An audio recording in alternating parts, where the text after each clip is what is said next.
Hello everyone, welcome to back my channel. I hope everyone is having a wonderful day. Before starting the video, please go ahead and hit the subscribe button and give this video a thumbs up. The bold and the beautiful spoilers are in for Wednesday, June 4, 2025. In the next episode, fans can expect Ridge Forrester, Thorsten Kaye, to interrupt Electra Forrester, Linnea Grace, and Will Spencer, Crew Morrow. Meanwhile, Luna Nozawa, Lisa Yamada, brainstorms a vengeful scheme against Steffi Forrester Finnegan, Jacqueline Missins Wood. In the next episode, fans can expect to see more of Electra and Will. As the two are busy in the office making out, they will bring up Luna. Will is worried and doesn't want Electra rushing off to confront Luna. Electra did that last time, and she ended up being chased by Remy Price, Christian Weissman. So, it seems Electra running off to confront killers is a pattern of behavior. Now Electra has done it again.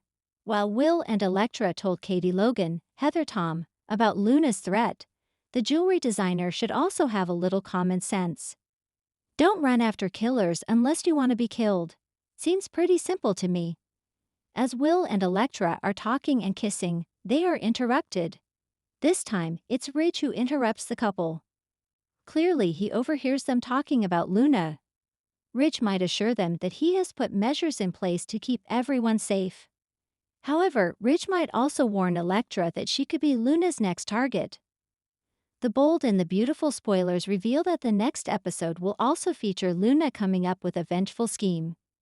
Fans know that the weekly preview clip shows Luna getting a gun from some thug.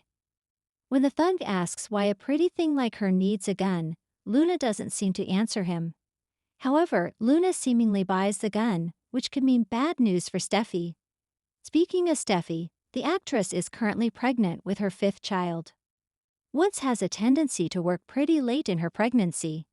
She will also need a temporary exit, which Luna's gun will provide. The question is, will someone save Steffi at the last minute, leading her to seek therapy in France again? Could she go through a fake death storyline or a kidnapping? Opening scene, fire and flashes. The episode opens in the Forrester Creations photography studio, where a sizzling photo shoot is underway. Electra Grant, the enigmatic new model from Paris, is draped in a crimson silk gown that flows like liquid fire. The camera clicks wildly as she poses, lips slightly parted, eyes like thunderclouds. Carter watches from behind the monitor, captivated. But just as the photographer calls for another set, the atmosphere shifts. Hold the next look, a voice cuts through the set. Everyone turns. It's Hope Logan, clipboard in hand, brow furrowed. She walks toward Electra with icy professionalism. We need to pause, Hope announces. We have an issue with the lighting, and the wardrobe needs an emergency adjustment. Electra stares her down, unblinking.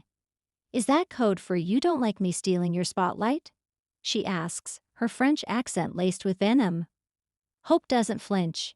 It's code for this is my line, and I won't let anyone hijack it. Tension rises. Carter steps in diplomatically, urging everyone to take 5.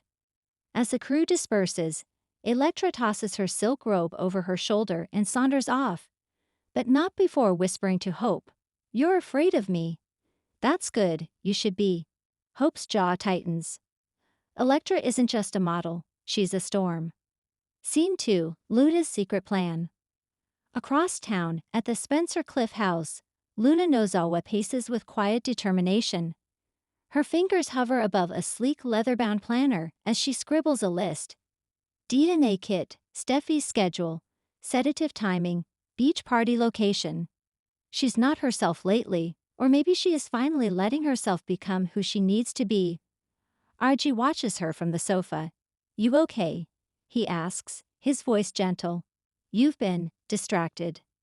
Luna gives him a tight smile. Just planning something big. Something for your mom, she shakes her head. Something for me. For us. When RG leaves to take a call, Luna opens a drawer and pulls out a tiny vial. Her mother, Poppy, warned her never to go down the manipulation route again. But desperate times call for desperate measures. Luna knows Steffi still has too much influence over Finn. If she wants a future with the Forresters and control over her life, she needs to make Steffi irrelevant. She holds the vial up to the light and whispers, "Let's level the playing field." Scene 3. Ridge's warning. Back at Forrester Creations, Ridge and Brooke meet in the design office. Brooke looks troubled, her arms folded, as Ridge reads from his phone. "Did you see this?" he asks, handing her the device. Brooke scans a gossip column headline. Forrester's new face stirs old flames. Electra's past with Carter resurfaces. She groans. "The last thing we need is scandal around the line again." Electra is already stirring up trouble. Ridge nods. "And it's not just her. There's a shift in the air. I don't like it." He sits, leaning forward. "I talked to Finn. He's caught between Steffi and Luna again. And I saw Luna with that planner of hers. She's not the wide-eyed intern anymore." Brooke raises an eyebrow. "You think Luna's scheming? I think she's cornered. And people who feel cornered don't play fair." He pauses, then adds with steel in his voice, "I'm going to talk to her. Warn her. She wants a place in this family. She better earn it honestly." Scene 4. Electra's past comes back. Electra sits in the Forrester conference room, legs crossed, sipping mineral water like it's champagne. Carter enters and closes the door. "You're playing with fire," he says bluntly. She smirks. "Fire keeps me warm." "You didn't come back here for modeling. What do you want?" She leans forward, dropping the act for a moment. "I want to remind you what we had. And what we could have again." Carter's eyes harden. "We had a disaster, Electra. I don't want to repeat it." She rises, walking toward him slowly. "Then why haven't you told Hope about May?" That stops him. "You don't want her to know that once upon a time you couldn't say no to me either." Carter steps back. "Leave her out of this." Electra only smiles. "Then make me a reason to stay quiet." Scene 5. Lumen and Poppy clash. At Il Giardino, Poppy sips coffee nervously as Luna joins her. She's noticed her daughter's odd behavior lately, the quiet rage, the calculating tone. "What are you doing, Luna?" Poppy asks. "I know that look. I used to wear it when I was your age." Luna waves her off. "I'm taking control of my life." "At whose expense?" "Does it matter? I've played nice. I've done everything right. And still, I'm on the outside. Steffi treats me like an intruder. Finn doesn't trust me, and RJ. RJ is too sweet to see how people are using him." Poppy's eyes widen. "You're manipulating him?" "No," Luna says sharply. "But I will protect what I want. Even if it means Steffi has to lose something." Poppy puts down her cup. "I didn't raise you to be this girl." "No," Luna whispers.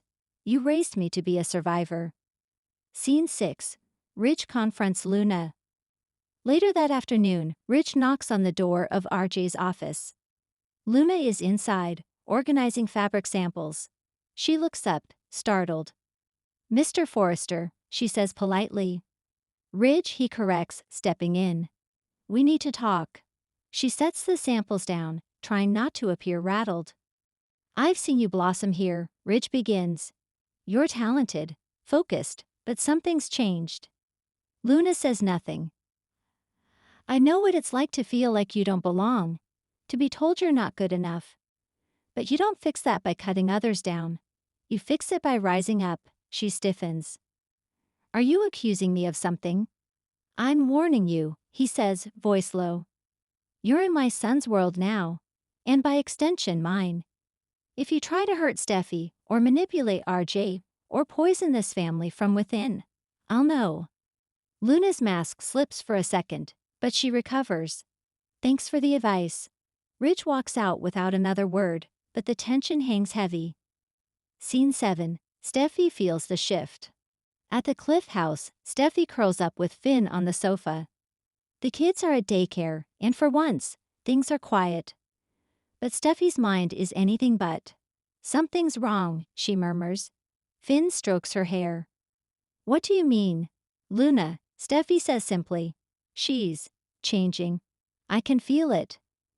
Like she's planning something. Finn hesitates. You think she'd really cross a line? I don't know, Steffi replies. But when people start fighting for power, even sweet ones can turn ruthless. Scene 8. RJ finds the vial. Back at the beach house, RJ stumbles across Luna's planner while looking for his laptop charger. He flips it open absently, and a tiny vial rolls out. He picks it up, confused.